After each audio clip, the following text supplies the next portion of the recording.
Bismillahirrahmanirrahim. Assalamualaikum warahmatullahi wabarakatuh. Baiklah, di sini saya akan mempresentasikan tugas mandiri saya mengenai evaluasi kurikulum. A. Pengertian dan peran evaluasi kurikulum. 1. Pengertian evaluasi kurikulum. Evaluasi adalah suatu tindakan atau suatu proses untuk menentukan nilai dari sesuatu. Evaluasi dalam pendidikan dapat diartikan sebagai suatu proses dalam usaha untuk mengumpulkan informasi yang dapat digunakan sebagai bahan pertimbangan untuk membuat keputusan akan perlu tindaknya memperbaiki sistem pembelajaran sesuai dengan tujuan yang akan ditetapkan. Yang kedua, peran evaluasi kurikulum terbagi menjadi 4. Yang pertama, konsep sebagai moral judgment. Yang kedua, konsep utama dalam evaluasi. Yang ketiga, evaluasi dan penentuan keputusan. Dan keempat, evaluasi dan konsensus nilai. B. Prinsip-prinsip dan prosedur evaluasi kurikulum.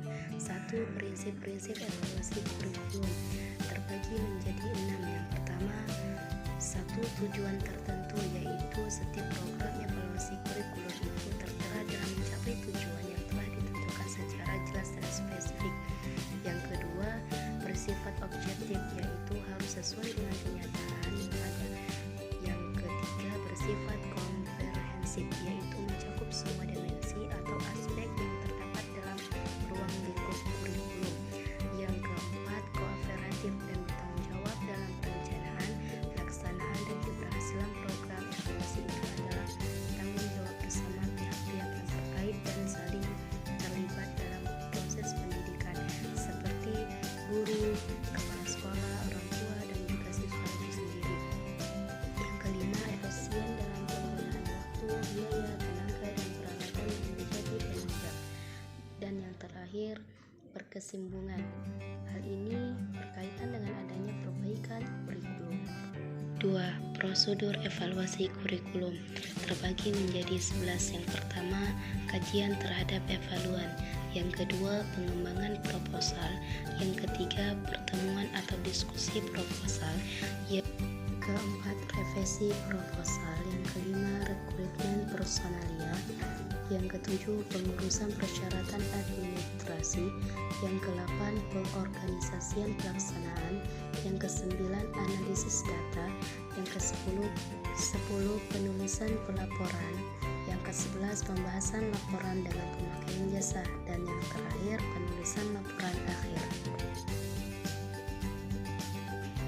C. Model evaluasi kurikulum terbagi menjadi 10. Yang pertama, evaluasi kurikulum model penelitian. Yang kedua, model evaluasi kurikulum yang berorientasi pada tujuan. Yang ketiga, model evaluasi kurikulum yang lepas dari tujuan. Yang keempat, model campuran multivariasi. Yang kelima, model efek. Yang keenam, ICPP.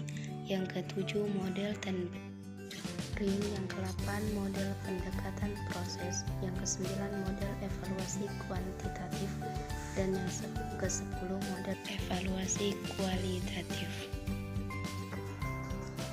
Berikut adalah kesimpulan dari evaluasi kurikulum seperti yang tertera di layar.